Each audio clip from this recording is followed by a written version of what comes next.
Vamos, ¿ya? Vamos a comenzar nuestra tercera reflexión. Miren qué tema: comprometerse y perseverar. Tendríamos que pensar todas las áreas de nuestra vida, todas en las que nosotros estamos invitados a esto. El compromiso es una gran palabra, pero también está muy desprestigiada y está manipulada. Nosotros somos cristianos y como cristianos, pues nos vamos a hacer un planteamiento serio sobre este tema. Para nosotros ser cristianos, de verdad, significa vivir en compromiso. O dicho de otra manera, creer es sinónimo de comprometerse. Amar es comprometerse. Si no hay compromiso, el amor se queda en pura teoría. Hay algo muy romántico, el amor. No, el amor, para que sea verdadero, tiene que ser comprometido. Vamos a profundizar un poco esto. Nosotros sabemos que Jesús es el misionero del Padre, pero ha querido servirse de sus seguidores para llevar a cabo la obra de la salvación. Siempre cuando nosotros hacemos ese grito de Jesús, Salvador de los hombres, sálvalos, tenemos que complementarlo con y para salvarlos, cuenta conmigo. Todo nace de la llamada a la misión como compromiso de todo bautizado. Y la misión de anunciar y testimoniar la fe afecta toda nuestra vida personal, familiar y parroquial. También nosotros nos damos cuenta que en la iglesia, ya más específicamente, se necesitan vocaciones misioneras. En la gran familia de la cruz, que somos nosotros, hay una rama laica de misioneros, que son los misioneros de la cruz. Ojalá alguno esté oyendo esto. Ellos son tus padres y madres de familia, hijos que dedican su vida a misionar. Misioneros, porque es el núcleo de nuestra vocación bautismal. Tenemos que escuchar en nuestro corazón esas palabras de Jesús. La mies es mucha y los obreros pocos. ¿Cómo complementó Jesús esta exclamación? Pidan al dueño de la mies que envíe obreros a su mies. Vivimos en una sociedad plural y contradictoria, donde se lucha por los valores de la persona, es verdad, y al mismo tiempo en donde esos valores y derechos son pisoteados. Fíjense cuánto se lucha por que la mujer tenga un sitio en la sociedad. Pues yo no sé, ustedes se dan cuenta que, al menos yo he oído, por ejemplo, en México, la Cámara de Diputados y de Senadores tiene que tener el mismo número de hombres que de mujeres, lo que se llama equidad de género. Y se lucha, no puede haber más hombres. ¿Por qué? Porque la visión de la mujer tiene pues un impacto, ¿verdad? Pero a la vez, abran el periódico de hoy y vean, un publicista de 26 años estranguló a su esposa, lleno de odio, furioso, de 26 años. Entonces, esa sociedad que es plural y contradictoria, ¿verdad? Se lucha por los valores por un lado, pero por otro lado se infringen gravemente.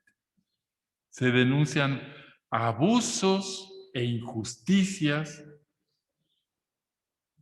Y en ese mismo periódico, hoy en la mañana, cuando estaba yo tomando un café, a las 6 de la mañana, una columnita chiquita en el periódico. 8 años de cárcel al sacerdote de no sé dónde por abuso a menores. Se lucha por los valores, pero a la vez se pisotean gravemente. Entonces, por un lado, nosotros debemos valorar el esfuerzo y la valentía de todas las personas que en esta sociedad luchan por la dignidad y los derechos de las personas. Ojalá nos encontremos siempre ahí, que nosotros luchamos por esos derechos de las personas. Y todos los cristianos estamos llamados primero a realizarnos como personas, es decir, que toda nuestro ser humano tenga un equilibrio, un desarrollo. Todo, la autoestima, una constitución psicológica fuerte, una salud mental y espiritual fuerte. A eso estamos llamados, a una plenitud. Aunque luego a nosotros nos pasa luego como en la sociedad, que traemos unas contradicciones internas, ¿verdad? Pero en segundo lugar estamos llamados a compartir la fe con otros. Compartir la fe con otros, no a costa de otros. Y esta es la gran vocación del cristiano. Ser persona feliz, que se realice en su vocación y que hace felices a los demás, compartiendo lo que tiene. Que viene ese dicho, ¿verdad? Que creo que lo decía San Francisco de Sales, un santo triste es un triste santo. ¿Qué es eso?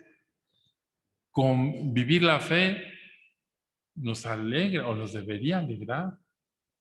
Tendríamos que ser las personas con esa alegría profunda de saber que cumplimos la voluntad de Dios. No es una alegría superficial, no es la alegría de que me voy con mis cuates a echar unas chelas, no es la alegría de que una comparsa carnavalera, no. Es una alegría en lo profundo. Y a esa vocación estoy llamado yo, esa felicidad. Esta línea es la línea que todas las personas creyentes debemos tomar. Debemos tomar unas posturas ante la realidad. Qué interesante, yo cuando celebro el bautismo, a los papás que llevan a sus niños, a los padrinos, cuando se hacen las promesas bautismales, ¿sí?, hay una renuncia al mal, y siempre les digo, oigan, para nosotros, para los cristianos, estos niños no lo saben, ustedes les van a prestar la voz, pero para el cristiano, el mal no es indiferente. A nosotros no nos da igual que haya hambre en el mundo, no nos da igual. No nos da igual que haya injusticia. Ah, pues hay muchas injusticias en todo el mundo. Pues sí. No nos da igual que haya guerra o abuso o que algún tonto quiera poner un muro para que no pase la gente. No nos da igual. El cristiano tiene que tomar siempre partido por la verdad, la justicia y el bien, como Jesús. Y entonces la palabra compromiso se vuelve sinónimo de obligación y responsabilidad. Eso se vuelve. Comprometerse es tener una responsabilidad. El cristiano también tiene sus compromisos. Algunos, pues sí, a veces nos parecen difíciles de vivir. A ver, en un mundo contradictorio que todo el tiempo te está diciendo que lo más bueno es tener dinero, que lo más bueno es estar guapo, que lo más bueno es hacer ejercicio todo el día. En una sociedad así, claro que es difícil cumplir con unas metas que van en contra de eso. Ustedes pónganse a ver, pues, ¿qué es lo que ofrece el mundo? ¿Qué ofrece el mundo a todos sus seguidores? Pero nosotros Estamos llamados a vivir el estilo de vida de Jesús, a ser testigos y apóstoles, anunciándolo con hechos y palabras allí donde vivamos. Miren, no creo que se trate de cosas extremas, o sea, que tengamos que ser los súper raros del mundo. No, pero siempre tendríamos que ser comprometidos con las causas del bien y la verdad. Así como Jesús. Y eso no es más que puro humanismo también. Por eso para el cristiano no es tanto el hacer, sino el ser. Y no es algo externo, sino que es algo que afecta a lo interior. Yo es que soy seguidor de Jesús, soy cristiano, soy de Él. Por eso tendríamos que repetirnos en nuestro interior. No vivo como cristiano, yo soy cristiano. No presido la misa, yo soy sacerdote. No doy catequesis, soy catequista. Es mi vocación. No leo una lectura. Leyó la lectura. No, soy heraldo de la palabra en la comunidad. No presto ayuda. Soy solidario en el amor, como Jesús. No contemplo, yo soy contemplativo. Jesús nos llama a ser apóstoles por varios caminos, comenzando por el bautismo. Yo creo que, bueno, ya en las tres pláticas lo he dicho, el núcleo de toda la vida cristiana, pues es el bautismo. Ahí se derrama el Espíritu Santo, se nos hace hijos de Dios, se nos constituye en templos de la Trinidad, se nos agrega a la iglesia, se nos infunde la fe. Esto es el origen de nuestra vida espiritual. Y luego Jesús nos va llamando por distintos caminos. Yo, pues les estoy hablando a un público selecto en este sentido. Ustedes han sido escogidos por Dios a una vocación concreta. Piensen cómo se originó, lo digo por orden de aparición, que son los más veteranos, el apostolado de la cruz. ¿Cómo se originó? Fue una obra que Jesús le pide a Conchita. Ella ni sabía ni qué era eso. Y de repente surge por el querer de Dios una vocación en la iglesia, ser apóstoles de la cruz. Ya saben ustedes su objetivo, los medios. Y luego un poquito más adelante, en 1909, surge otro modo de vocación dentro de la misma familia y con otra óptica, pero con la misma finalidad, la alianza de amor. Acuérdense cómo surge. Jesús le dice a Conchita, quiero una liga. Y dice, ay, liga, eso me parece como la liga del equipo de fútbol. Le reclama y le cambian el nombre Alianza de Amor. Surge una vocación. ¿Quiénes van ahí? Pues quienes se sientan llamados, quien den el perfil. Pero son obras que tienen como finalidad ayudarnos a nosotros a cumplir nuestra vocación bautismal con una especificidad. Eso ya lo han visto muchas veces. Es desde la óptica de Cristo sacerdote y víctima, contemplativo y solidario, que ama a los hombres y se entrega por ellos. Yo sigo ese Cristo. Y cada camino es una vocación.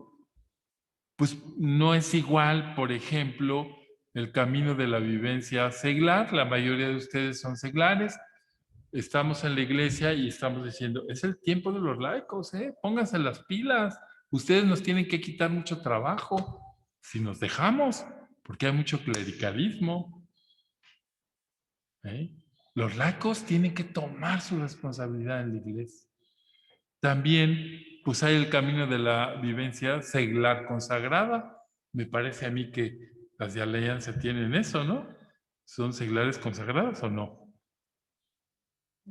Pues podríamos decir que sí, hacen su consagración. También el apostolado de la cruz. Bueno, ahí hacía como a medios chiles, yo no sé bien, pero hay institutos que están llamados a vivir esa consagración. Todos ya estamos consagrados por el bautismo. ¿Mm? También está pues, el camino de la vivencia sacerdotal, está el camino de la vivencia religiosa consagrada, pues la enorme cantidad de religiosas que hay, contemplativas, de vida activa, de vida mixta, etc. Además, a nosotros, pues se nos ha invitado eso que les decía yo, a ser apóstoles en las obras de la cruz, o apostolado, alianza, o religiosas de la cruz, o misioneros del Espíritu Santo. Pertenecemos a una familia espiritual. Entonces, miren, junto con otros, vamos viviendo ese espíritu. Qué interesante. Es lo que suscitó en la iglesia la fidelidad de Conchita. Religiosas, mujeres contemplativas, pero también mujeres de vida activa, porque hay un montón de la familia de la cruz, las hijas del Espíritu Santo, las misioneras guadalupanas del Espíritu Santo, las oblatas de Jesús sacerdote, las oblatas eucarísticas de la Soledad de María, las misioneras de la Santísima Trinidad, las MEST, y ahorita las misioneras de la Caridad de María Inmaculada, un montón. Las misioneras auxiliares del apostolado, como, pues ya ni me acuerdo, pues son 13 o 14 instituciones de religiosas que junto con nosotros viven la espiritualidad de la cruz, más los misioneros de la cruz, estos laicos misioneros que están aquí en Costa Rica, ¿no sabían? Hay en Costa Rica, en República Dominicana, en Nicaragua, en México, en Estados Unidos, que viven esta espiritualidad. Entonces, para nosotros, lo primero es ser cristiano, es seguir a Jesús. Nosotros lo seguimos desde nuestro carisma sacerdotal, porque hemos respondido a este llamado, ustedes y yo, cada quien en su realidad. A ver, ¿yo qué tenía que ver con Costa Rica? Pues nada. Y de repente me encuentro que llego aquí y hay hermanos y hermanas que viven la misma espiritualidad que yo. Entonces, también ser cristiano es buscar y tratar constantemente de descubrir cuál es la voluntad de Dios en la vida. Y es disponer el corazón para la obediencia a Dios a fin de poder realizar lo que Dios quiere de cada uno de nosotros. Y un principio fundamental en la iglesia es este: todos somos necesarios. Y de aquí depende este otro: todos somos misioneros. Qué bueno que este año el apostolado de la cruz, ojalá que también la alianza de amor, nos hemos puesto las pilas para decirnos a nosotros mismos: no es posible estar recibe y recibe y recibe y no dar. Ahora nosotros decimos, no, nosotros recibimos para dar. Fíjense, el apostolado de la cruz aquí en Costa Rica va a cumplir 30 años. La alianza de amor, 18 o 19. 18 años de estar en Costa Rica. Bueno, pues tendrían que inundar Centroamérica con su acción. Estamos en eso, el Espíritu Santo está en eso, porque queremos comprometernos, no con la obra solamente, sino con nuestro ser cristiano. Somos discípulos y misioneros. No nos vamos a quedar a recibir y a recibir, porque todos nosotros somos necesarios. Dice el Vaticano II en la Evangelii Nunciandi que la esencia de la iglesia es la evangelización. y que la iglesia existe para evangelizar.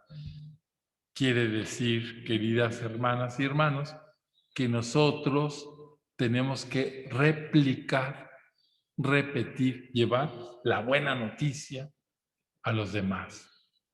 Nos hemos contentado en nuestros países, que hay muchos bautizados, en decir, pues bueno, que cada quien se rasque con sus propias uñas. ¿Y qué es lo que ha sucedido en nuestros países de tantos bautizados? Pues que el cristianismo se ha achatado. ¿Se dan cuenta? De la generación de ustedes, aquí veo puras de 40. De la generación de ustedes, para abajo, achatado el cristianismo. No quieren oír hablar de eso. Y quiere decir que nosotros nos tenemos que poner las pilas para que en una generación no sea que se vaya a perder el espíritu cristiano, porque nosotros nos hemos dedicado a nuestro bello cuerpo. No, no es cierto. Nos hemos dedicado a muchas cosas, pero queremos dedicarnos a comprometernos. Porque misionera es en esencia la iglesia, misioneras son sus estructuras, y misionero cada uno de sus miembros. La predicación misionera comienza, claro, ya lo saben, por el testimonio personal. Ustedes tendrían que irse, bueno, la mayoría, quizá, a la experiencia que tuvieron con sus papás. ¿Sus papás vivieron la fe cristiana? ¿Sí o no? A ver, háganme así con el dedo los que sí. Pues, a ver, nosotros vimos una experiencia. Yo lo puedo decir de mis papás. Vi una experiencia de una vida cristiana, de esfuerzo, sin grandes cosas. Mi papá, por ejemplo, pues fue a hacer las jornadas de vida cristiana, no le gustaron, pero era un hombre que estaba profundamente enamorado de Jesús, igual que mi mamá, y que vivían una vida cristiana modesta, sencilla, pero con la Eucaristía diaria, con el rezo del rosario, con una gran capacidad de ayudar a los necesitados. Pues yo vi ese testimonio. Bueno, la iglesia nos dice, la primera evangelización es el testimonio. Yo lo vi. Los discípulos, cuando transmiten la experiencia de Jesús, dicen, les transmitimos lo que vimos y oímos, lo que nuestras manos tocaron. Muchos de nosotros podemos decirlo. Yo vi a mis padres vivir la fe cristiana. Yo los vi. Entonces, ese es el paso de comienzo que nosotros tenemos que transmitir.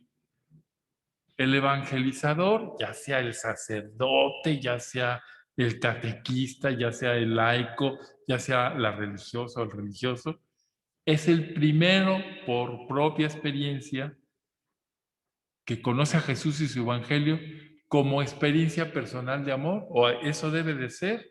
Por eso yo siempre voy a insistir que todo el secreto de la vida cristiana es mi relación con Jesús, y de ahí al Padre, y de ahí al Espíritu Santo, y de ahí a la Virgen María, porque somos cristianos y nuestro centro es Jesús. Nuestra fe es cristocéntrica. Qué hermoso dice San Pablo. Por él se hicieron todas las cosas y en él subsisten todas las cosas.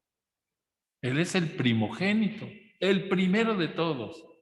Entonces nosotros que tenemos la experiencia del Dios hecho carne, el Verbo encarnado, tenemos la puerta de entrada en él. Conchita lo entendió perfectamente. Por eso decía, ¡ay! El misterio de la encarnación me electriza. Claro, la puerta de entrada a la divinidad es Jesús. Nadie ha visto al Padre si no es por Jesús. Nadie sabía del Espíritu Santo si Jesús no lo revela. Entonces, pues nosotros tenemos que decir esa buena noticia que no se puede ocultar ni guardar en secreto, es un tesoro oculto, que vale la pena transmitir a otros. Qué bonito dice el Evangelio cuando compara el reino de Dios a un buscador de tesoros que encuentra a uno, lo esconde, va y compra el campito y saca el tesoro y dice, este es mi tesoro. O aquel pescador que ve una perla maravillosa, va y vende todo lo que tiene y compra la perla y dice, ahora sí, es mío. Es un tesoro oculto por el que vale la pena empeñar muchas cosas. Ustedes han descubierto ese tesoro de algún modo al responder a su obra, al responder al apostolado, al responder a la alianza, al responder a los misioneros del Espíritu Santo, al responder a las religiosas de la cruz. Ahí encontramos nuestro tesoro, es Cristo. Vale la pena empeñar muchas cosas. Y también es luz en el sentido que iluminará la vida en todos los momentos, los difíciles como en las cosas pequeñas o en las aparentemente inútiles. La luz de Jesucristo ilumina toda la existencia del cristiano. Y también, por cierto, es la fuerza transformadora de uno mismo y de la realidad en que se vive. A mí me da mucha risa cuando a veces los hermanos separados, que en nuestros países la mayoría eran católicos, la mayoría, y que te dicen, no, pues yo le pegaba a mi vieja y era bien borrachote y me metía marihuana cuando era católico, ahora que soy evangelista ya no. A ver, espérate, tú no eras católico, ni eras seguidor de Jesús, eras un guiñapo. ¿Cómo me piensa a mí a decir eso? Como si en la Iglesia Católica no hubiera este compromiso con la realidad humana. Claro que sí, porque Jesucristo es la fuerza que nos lleva a transformar la realidad. Jesucristo. Y cada cristiano por el bautismo está llamado a ser ese fermento transformador en la sociedad. Yo soy un fermento de transformación. Muchas veces, también esto nos tiene que quedar claro, caemos gordos, porque a veces tú dices una cosa que no está de moda, que descoloca a la gente, que siente que le estás diciendo que está mal, pero cuando se vive o se pretende vivir en la verdad, cuando se pretende vivir en la justicia, pues entonces pisas muchos callos, porque hay mucha injusticia, hay mucha mentira. Pero de eso no nos debemos de admirar. Bueno, y el compromiso cristiano es encarnación. El Verbo eterno de Dios se comprometió con la humanidad tomando la carne virginal en María. Se comprometió. No era una idea por acá. Somos cristianos aquí y ahora. Y es aquí y ahora donde tenemos que plantearnos nuestro compromiso misionero. Pertenecemos a un pueblo, a una familia, a unas obras de la cruz. Y es este pueblo, esta parroquia o esta obra donde yo estoy, la que necesita ser transformada. Qué pena a mí me da oír cuando en una obra de la cruz hay trifulcas. Digo, hemos tocado todo el tiempo eso. Somos débiles, somos defectuosos, a veces nos gusta un tantito el chisme, a veces queremos que nuestro...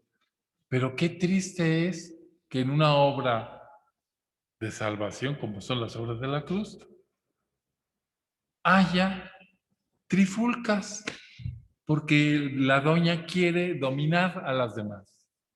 Y las que se van a ser dominadas no quieren ser dominadas. Y yo digo, ¿en dónde está la vivencia de nuestra Pues de nuestra experiencia de Jesús, que siendo de origen divino, se humilló y se hizo esclavo hasta morir en la cruz. A ver, cuando hay una trifulca, porque tú dices, porque yo digo, no es que pase aquí, pero si pudiera pasar, yo digo, pregúntense, ¿cómo podemos solucionarlo a la manera de Jesús? Para no tener esas broncas. Porque sin encarnación no hay redención. Qué buenos ejemplos de encarnar la fe tenemos en Concha y en Félix. Tenemos unos discursos maravillosos de altitud espiritual. Y luego en el aterrizaje nos podemos pelear por decidir el lugar en donde va a ser el retiro, por ejemplo. O, bueno, ya no quiero poner ejemplos porque no me los sé, los tendría que inventar. Entonces, pero sí se dan, pero qué buenos ejemplos. Miren, la iglesia actualiza la encarnación. Muchas veces la catolicidad, o sea, la universalidad, no tuvo en cuenta o desplazó la enculturación o encarnación. ¿Ustedes creen que cuando nosotros vivimos experiencias de exclusión, estamos siendo católicos? Excluimos a estos no. Aquí, pues yo no quiero decir cosas imprudentes, pero por ejemplo aquí les han machacado a los divorciados que casi son el diablo, que no se pueden parar en la iglesia. Me dijo, no, ¿cómo? Exclusión. No, ese no es Jesús. Entonces miren, pues muchas veces no tomamos en cuenta esa catolicidad de la iglesia. Fue precisamente a partir del Concilio Vaticano II cuando, volviendo a las fuentes de la revelación y de la tradición, se despertó la conciencia de los cristianos para recuperar este rasgo fundamental de toda evangelización. Escuchemos bien lo que dice la Gaudium et Spes. Las alegrías y las esperanzas, las tristezas y las angustias de los hombres de nuestro tiempo, sobre todo de los pobres y de cuantos sufren, son a la vez alegrías, esperanzas, tristezas y angustias de los discípulos de Cristo. Cuando hay esas experiencias, son parte de nuestra experiencia como cristianos. Nada hay verdaderamente humano que no encuentre eco en su corazón. Yo les digo con toda sinceridad, pues es un punto nada más, pero hay tantos puntos. Hombre, el divorcio no debía existir, pero existe. Hombre, la gente no se debe de divorciar, es muy feo, dañan mucho a los hijos, pero existe. ¿Y qué podemos decir a eso? Podemos decir que a esas experiencias les tiene que llegar la humanización del cristiano. Muchas veces los divorcios son necesarios, porque si no, se llegan a extremos terribles. Pero cuando se dan, el cristiano tiene que ser acogedor, tiene que ser capaz de mostrar el rostro humano encarnado de Dios. Les puse un ejemplo, pero hay muchos más, muchos más. Entonces, nada hay verdaderamente humano que no encuentre eco en el corazón de la iglesia. A la iglesia le corresponde la misión de hacer presente en el mundo el misterio de la encarnación de Dios en cada tiempo y en cada pueblo. Ándale, yo, como miembro de la iglesia, soy un ejemplo de la encarnación del Verbo para las personas que me rodean. Esto lo dice un concilio pastoral de Galicia, pero bien lo pudo haber dicho Concha Cabrera, pero salió del sínodo de unos obispos españoles.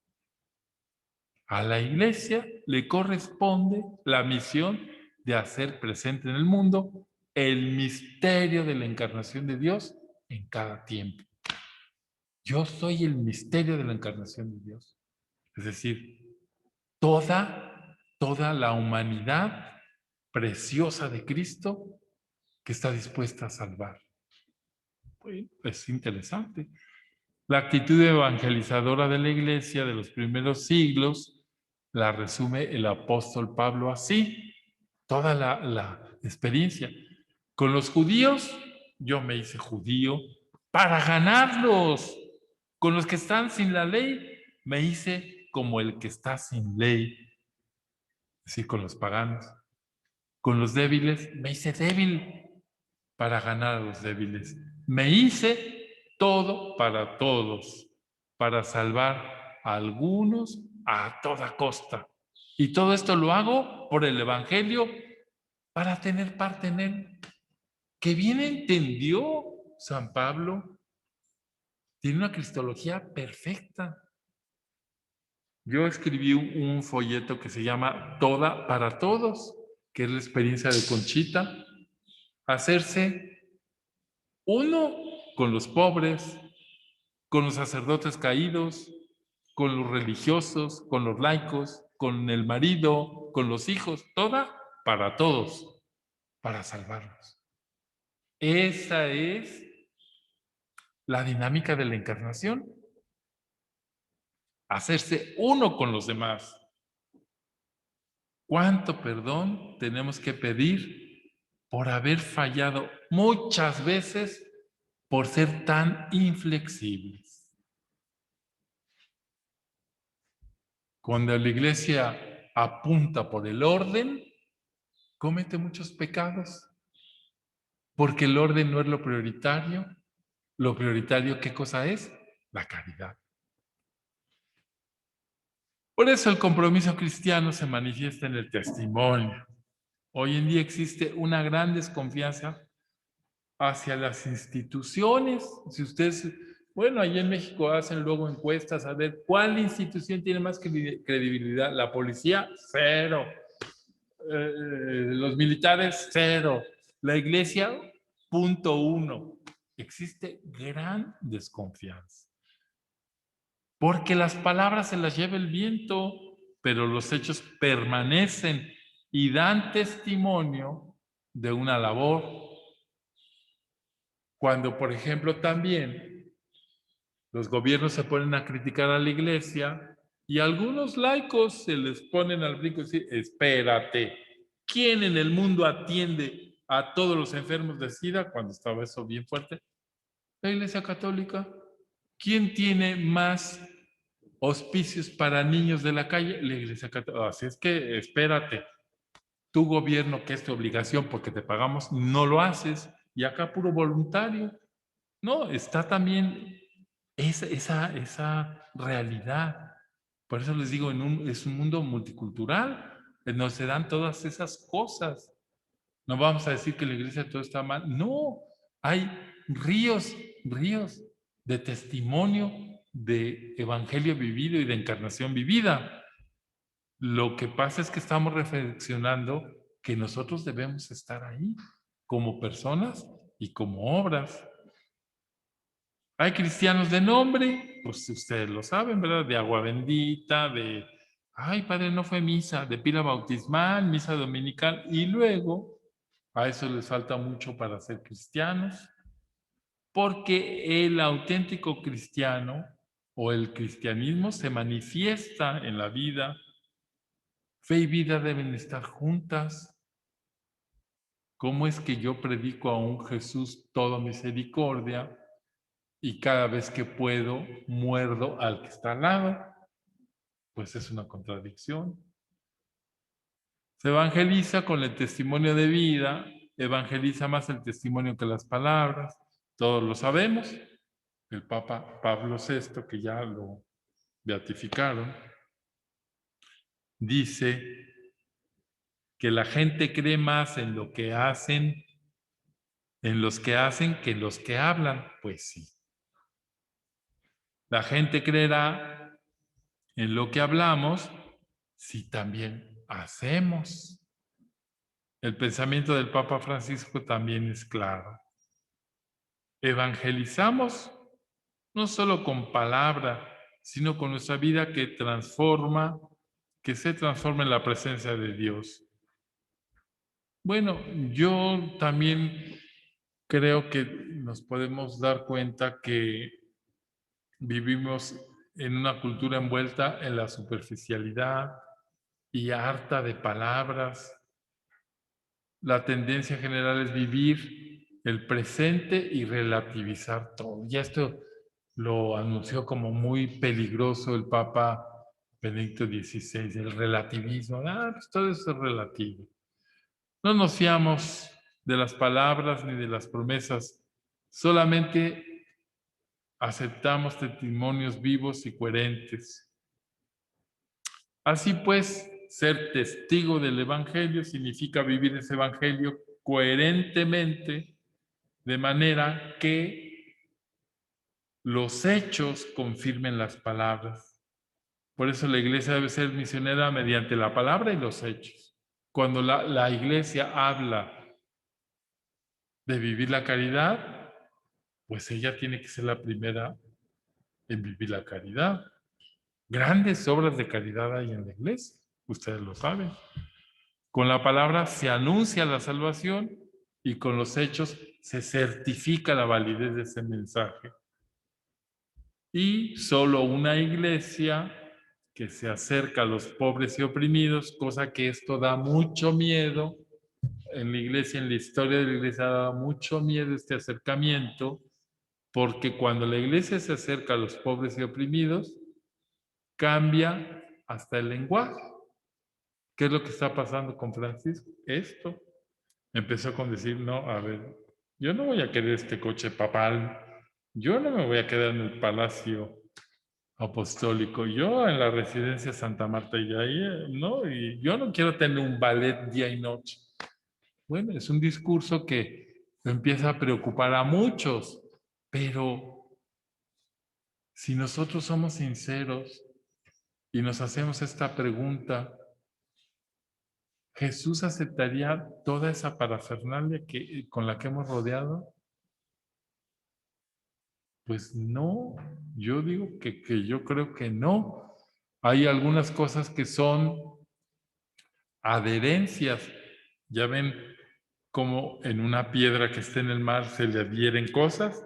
Bueno, en este estilo se han ido adhiriendo cosas. Pues la iglesia surge cuando está el Imperio Romano de Constantino y las capas rojas y los anillos y los báculos, pues son herencias, son adherencias del Imperio Romano y que se han ido quedando. Pero yo no quiero ser imprudente porque esto sale, pero yo digo, a veces tenemos unas situaciones que no se parecen al estilo de Jesús. Y nosotros estamos llamados a reproducir el estilo de Jesús en todo. Fíjense, una de las industrias que más dinero genera en el mundo es la industria de la moda. De la moda. Y también una de las que más contamina, porque las telas, la elaboración de telas contamina horrores. Bueno, el mundo de la moda, en donde una persona, hombre o mujer, puede ponerse un vestido únicamente una vez y ya. Hay personas así. Yo digo, ¿eso tendrá que ver con el Evangelio? Pues no, ¿verdad? Y no es que vayamos en contracorriente, pero sí vamos a contracorriente. Cuando hay una explotación y misericordia, aún en esas cosas que parecen mínimas. Decimos, eso no es cristiano. Es como una persona, vamos a ver, ni los guajolotes, ¿verdad? Que se quiere cambiar todo el tiempo para estar guapa. Por eso una iglesia que se acerca a los pobres, que trabaja por su liberación, puede dar un testimonio coherente y convincente. El Evangelio nos introduce siempre en una dinámica de cambio constante y de compromiso con nuestro entorno. Aquí, por ejemplo, se ha trabajado pues, en el compromiso de mantener la ecología, ¿verdad? Porque, pues, es el don más grande que tiene Costa Rica, es su naturaleza. Entonces, pues tenemos que cuidarla. Y yo les pregunto a ustedes, ticos, ¿está bien cuidada la naturaleza en Costa Rica o no? ¿Sí o no? Váyanse a los ríos que pasan por aquí, están llenos de basura, llenos de... Están aquí.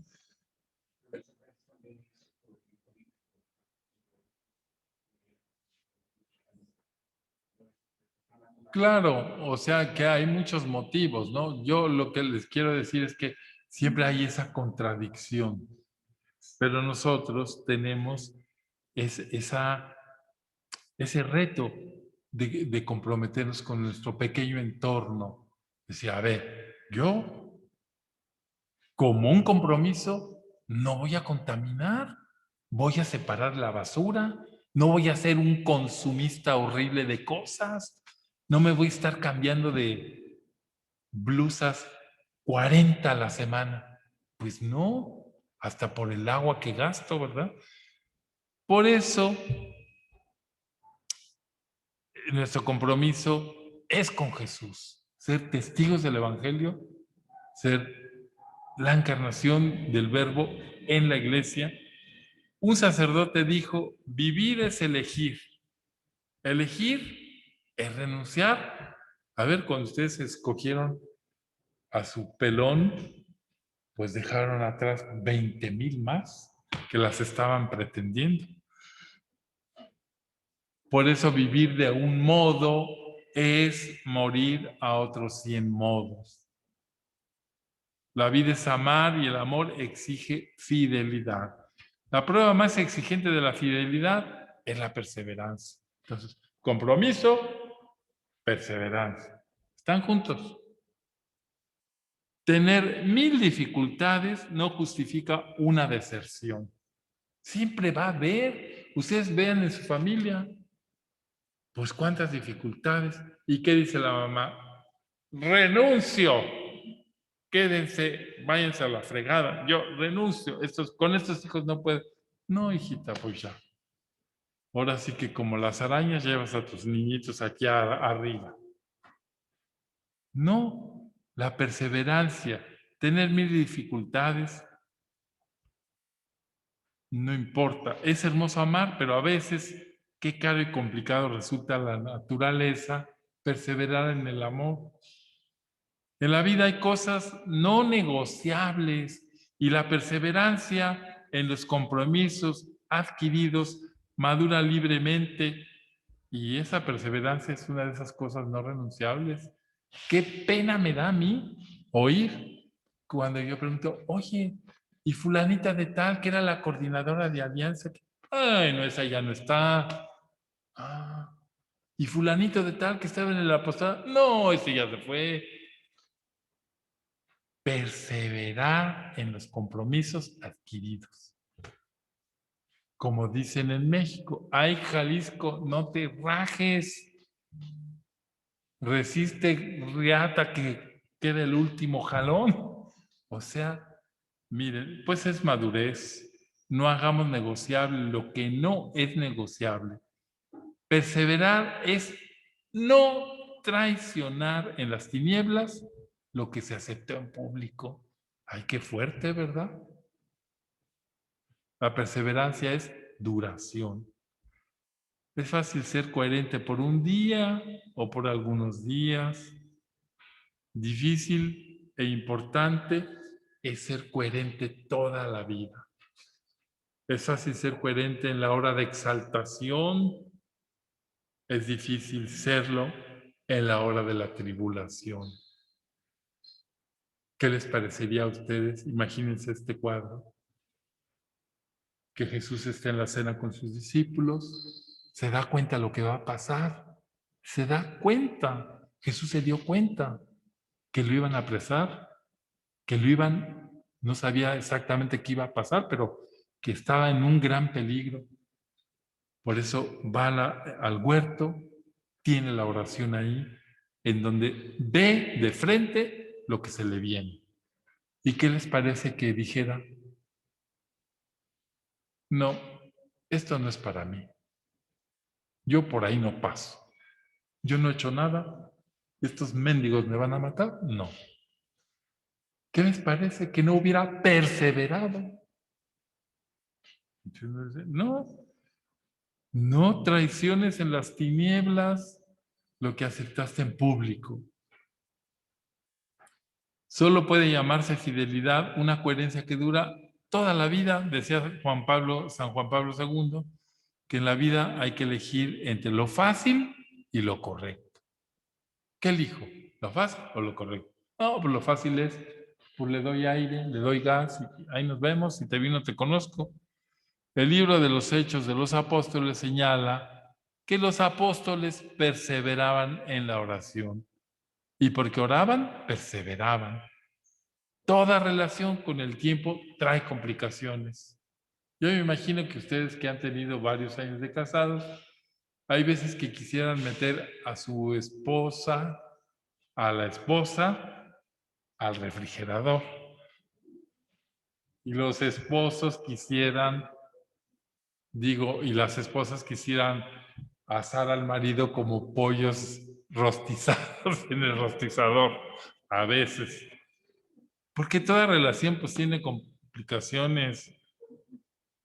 Cuando en el momento de la prueba decimos a Dios, no quisiera seguir este compromiso, me gustaría más otro camino, pero no se haga mi voluntad sino la tuya. Yo quiero ser coherente.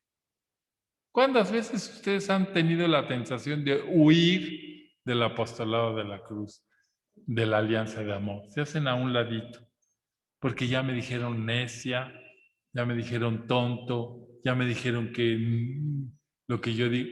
¿Cuántas veces? Pero si le damos el sí a Cristo, seamos como María, demos un paso a la virtud y a la madurez. El adolescente cambia constantemente porque le falta madurez, adolece. Esa madurez que es la perseverancia. No merece la pena traicionarse. Quien se ha comprometido, permanezca fiel hasta la muerte. ¿Ustedes creen que no sería maravilloso que permanecieran fieles hasta la muerte en la alianza de amor y en el apostolado? ¿O que es un compromisito como quitarse los calcetines apestosos? Pues no. La perseverancia es una opción por un ideal que, por un lado, procura grandes alegrías, aunque exija también no pocos sacrificios. La perseverancia es una opción por el amor. Escuchemos las palabras de esta maestra espiritual que es Concha Cabrera. Yo siento ánimo, Padre mío, y un aliento extraordinario en el fondo de mi alma, pero la naturaleza trabaja en ratos, luchando con el espíritu y tantas cosas la entristecen naturalmente. Mi vida tiene que ser sobrenatural y vida de fe. Esto es muy fuerte, Padre mío. Usted mejor que yo lo comprenderá, pero no, 1000 veces no. No quiero decaerme y languidecer. Mi vista fija en mi Cristo crucificado, en mi Jesús luz, Jesús fortaleza, cruz luz, cruz fortaleza y adelante, Lucho y terriblemente con Satanás y con cuanto me rodea. Pero, oh Dios mío, dame valor y perseverancia.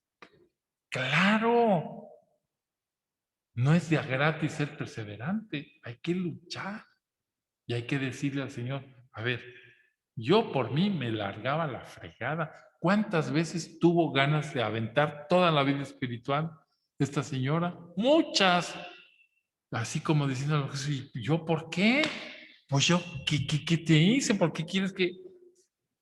Pero continúa el texto. Sigo adelante con la desolación y aridez espiritual. Y parece que ésta se aumenta grandemente luego que me pongo en la oración. En esta, o me duermo casi, aunque sea en la iglesia, o me viene cierta desesperación interna, pues estoy llenísima de distracciones. Verdaderamente es un triunfo perseverar en ella y en estos casos. Claro, es un triunfo sobre la naturaleza.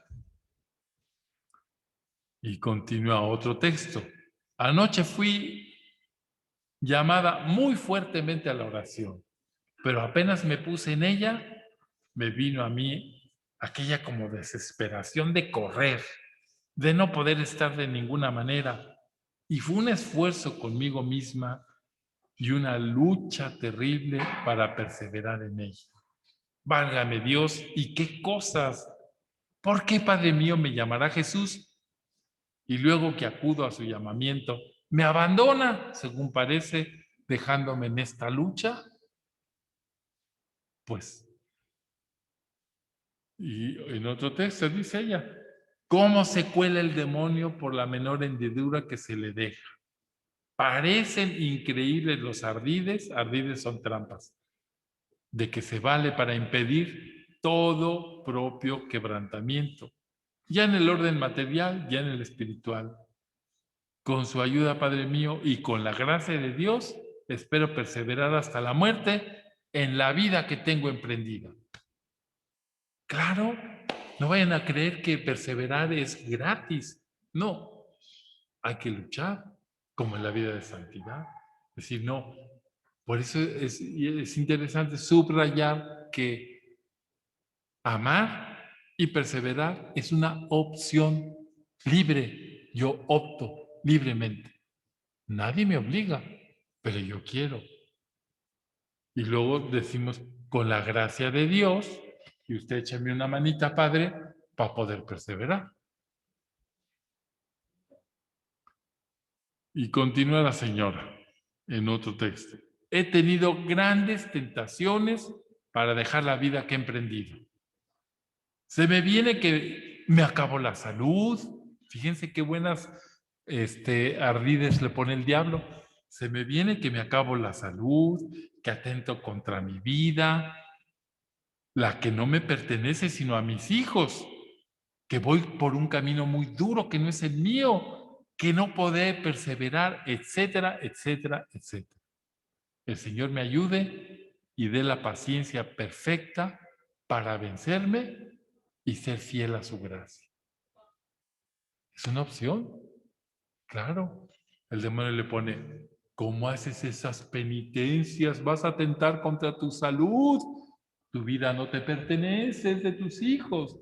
Y muchas cosas son medias verdades. Pero ella dice, no, yo ya emprendí este camino. A veces, ¿qué cantidad de dificultades debemos enfrentar en la familia, en las comunidades a las que pertenecemos, en la parroquia o en la iglesia a la que asistimos?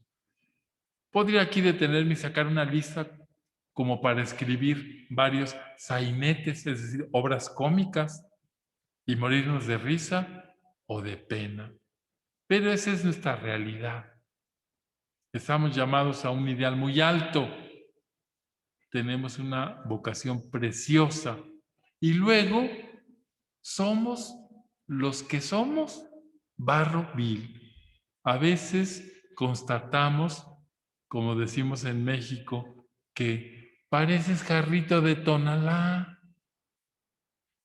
En alguna época los jarros, ¿saben un jarrito? Pues es que aquí les dicen distinto. Un jarrito es de esos así redonditos donde se toma el café y eso. El jarrito de Tonalá, pues eran muy corrientitos, de pésima calidad, y los dichos jarritos se rompían fácilmente, ¿verdad? Se convirtió el jarrito de Tonalá como en el epítome de frágil, de algo que por cualquier pequeño golpe inmediatamente mostraba una grieta, una fisura irreparable y perenne. Entonces, decirle a alguien, oye, ¿te pareces jarrito de Tonalá? Es decir, se le decía a una gente frágil, gente cuyo corazón se resquebraja a la primera provocación. Y se complementaba más, pareces jarrito de Tonalá, corriente, porque eran muy baratos, y delicado, gente sentida, que es como aquellos jarritos de Tonalá, personas a las que una frase, una palabra, más aún una mirada, me vio feo, basta para romperlos. Cualquier desdén, real o imaginario, basta para lograr su enojo, su ira, su sentimiento negativo hacia nosotros y que guarden algún rencor. Hoy, para comprometernos y perseverar, necesitamos dejar de ser jarritos de Tonalá y hacernos fuertes para resistir con amor nuestras propias debilidades y la de los demás, nuestras circunstancias y trascenderlas. Es que me dijo que la oración que hice estaba mal, pues no le gustó a ella, a ti sí te gustó, pues dile, pues que no te gustó, procuraré hacerla mejor otro día. Ah, no, ahí ya se le hizo una grieta en el corazón a la jarrito de Tonalá. Yo he conocido en ocasiones las broncas y diferencias que se dan en nuestras obras por la coordinación, por tener un cargo o por no querer tenerlo, por aquella persona que mira a los demás de arriba abajo y la que no resiste ni que la miren, en fin, por mil cosas. Y Jesús nos lo advierte, Jesús nos lo advierte, no sea así entre ustedes. Al contrario, el mayor debe comportarse como el menor y el que manda como el que sirve. Porque, ¿quién es más importante? ¿El que está a la mesa o el que sirve? No lo es el que está sentado a la mesa. Sin embargo, yo estoy entre ustedes como el que sirve. Ahora bien, ustedes son los que han estado siempre a mi lado en mis pruebas. Aquí está el secreto para perseverar. Saber servir y estar al lado de Jesús. Esa es nuestra manera, la manera de las obras de la cruz. Grandes perseverantes en la espiritualidad de la cruz. Concepción Cabrera, Ramón Ibarra, que se andaba echando para atrás, tuvo un retiro y dijo, no, hasta la muerte, perseverante. Félix de Jesús Ruyé, Moisés Lida, Pablo María Guzmán, Luis María Martínez, Ana María Gómez, Alfonso Pérez, Marta Crisler, grandes protagonistas para enseñarnos cómo vivir comprometidos y perseverantes. Entonces, hoy vamos a tener nuestras preguntas, que ahorita nos va a pasar la señorita Ana María, para que ustedes las tengan ahí. Y aparte les pongo yo unas frases, 15 frases que nos ayudan para reflexionar sobre la perseverancia. Sin lucha no hay progreso, es una frase. Aquí las van a tener. Imposible es una palabra que no se encuentra en el diccionario, que solo se encuentra en el diccionario de los necios. Eso lo dijo Napoleón. Bueno, imposible. No, la perseverancia es posible. Bueno, y así unas frases muy buenas. Por ejemplo, esto es para los que son muy lentos. No importa lo lento que vayas, mientras no pares. Es de Confucio.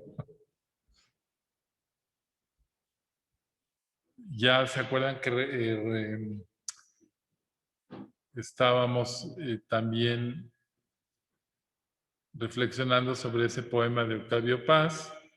Y aquí Ovidio nos trae esta sentencia. El goteo del agua hace un hueco en el agua, en la piedra. Sí, aquí está equivocado. El goteo del agua hace un hueco en aquí, ahorita le vamos a cambiar y Anita ya no le cambió, en la piedra.